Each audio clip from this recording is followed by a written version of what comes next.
oldest bridge in the city, the Smithfield Street Bridge, at 137 years old. The main deck on this bridge is only 30 years old.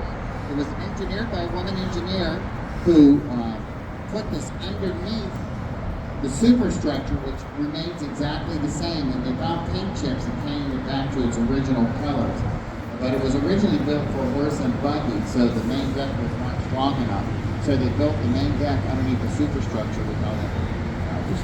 A lit-up church, and that's St. Mary's of the Mount, St. Mary's of Mount Washington. Sitting in front of that is a round cylindrical viewing pod where you can see little tiny ants, and those are people up there looking over the bluff. Brides wait for years in order to get married, having one of the longest walkways and one of the most beautiful views for pictures looking out over the city. Now look back over to the right-hand side, right on the Monongahela Wharf. Right underneath the highway is a parking lot. This has always been a parking lot here into the right-hand side, all the way into the early 1800s, but of course not cars at that time, but for many steamships that would flood to the city by 100 or more, battling each other, sometimes waiting a week or more to drop off their goods to the city. In fact, one of the very first industries in Pittsburgh was actually steamship building. And the very first stern wheeler in the entire world was built right to the right-hand side in 1811, called the New Orleans, built by Nicholas Roosevelt and himself. At this time, we are now giving a 15-minute call for the buffet line. We'll be up for about 15 more minutes. Now, these buildings were there during the steamship era, for not even the color of the paint within them or on them can ever be changed without permission, to show you what some of the earlier buildings did look like.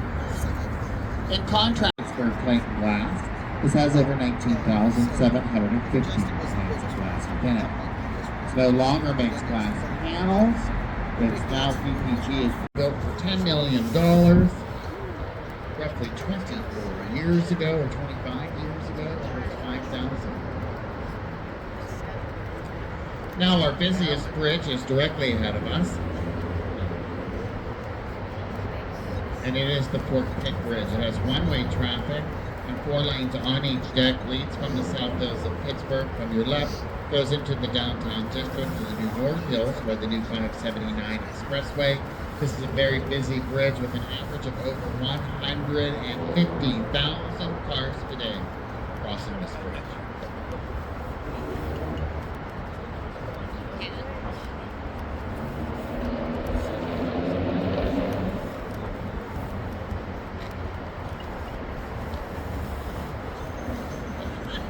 Built in the early 1960s, I call this the first and last bridge. This was the very first bridge to ever use a computer to engineer design, which was about a third of the size of this third deck. Today you can engineer a bridge on your cell phone. And it was one of the last bridges to ever use hot rivets. Past the 1960s, they started building bridges. There are no walls on this bridge, all held together by hot rivets.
As you pass underneath our busiest bridge, you look to the left-hand side, you can see the red set of tracks that go up and down along the hillside. This is our second incline, the Duquesne incline. It leads all the way over to Duquesne Heights. Up here, there are fine cafeterias and restaurants that operate in the city, such as the Moms. It's 36 acres of beautiful green grass and shrubbery, and all the flora on the front yard of the city is all native to the state of Pennsylvania. are now reaching a very interesting and strategic point here on all three rivers. We are now about to leave the Monongahela to the right-hand side at mile 0. Then the Ohio River flows directly ahead of us, a total of 981 miles through 21 locks and dams until it reaches Cairo, Illinois, and the Ohio River then empties into the lower Mississippi. The Mississippi River then roughly flows another 1,000 miles till you get to the Gulf of Mexico. Ladies and gentlemen, if I kept on going straight, in about 2 weeks I can have you tap dancing on Bourbon Street in New Orleans, Louisiana. Pittsburgh, there are 21 locks and dams located on the 981-mile length of the Ohio River, keeping it navigable year-round. Named by Indians, and all three rivers are named by the Indians, Ohio means beautiful waters. Directly ahead of us, we are going to see our second stadium, which will be very busy tomorrow with the home Steeler game. And it's not Heinz Field, but it's now Aquashore Stadium. This is 70,000 fans to watch the Steeler game tomorrow.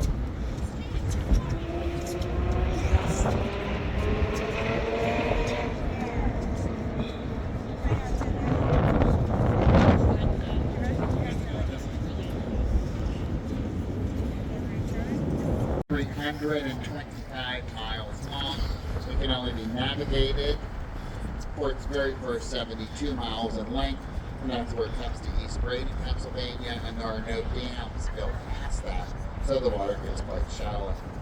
In fact, before they had locks and dams, you could walk across this river and the water depth would only come up to your shoulders. Towboats sat along the riverbanks for months at a time.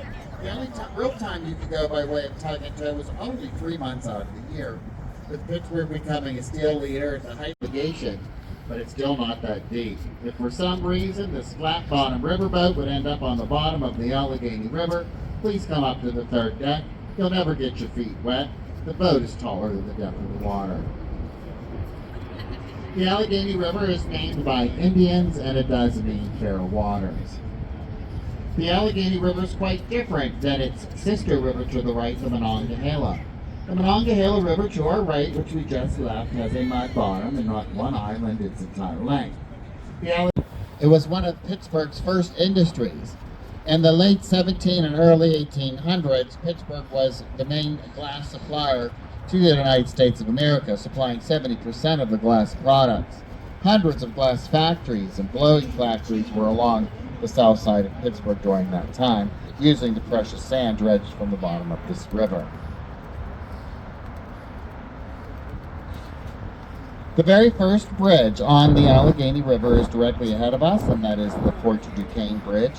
It's similar to the Fort Pitt Bridge to your right, but only about half its channel span in length. In fact, it was known one time as the bridge that went to nowhere, standing 9 years. Due to the lack of funding, they didn't have enough to do the off-ramp to your left, and then they ran into a lot of troubles aligning it into the new highway. Directly ahead of us, all lit up with their beautiful colors. They are the lowest bridges in the city. There's only 4 bridges like this in the entire world. 3 of them cross the Allegheny River here in Pittsburgh, where the 4th one crosses the Rhine River in Germany. To the left of the Roberto Clemente Bridge, you'll see the blue cobalt lights, but the stadium lights are off to our most luxurious quaint stadium, PNC Park, home of our Pittsburgh Pirates.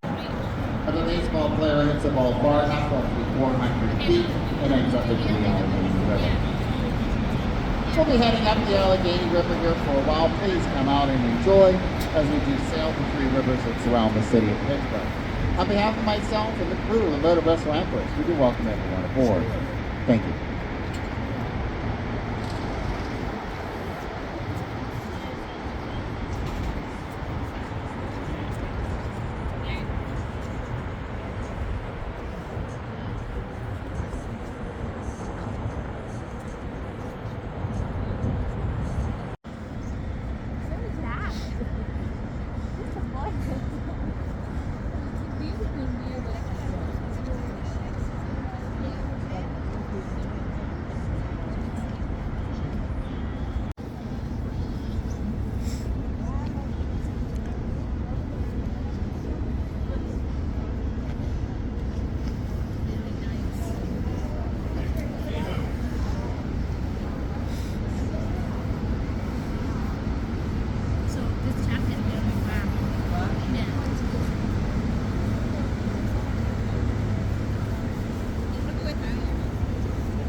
Your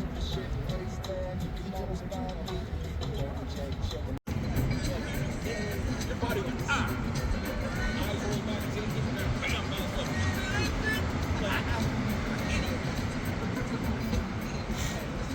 Oh, no, he's done. He got down the elevator shaft in Seattle. Got stuck.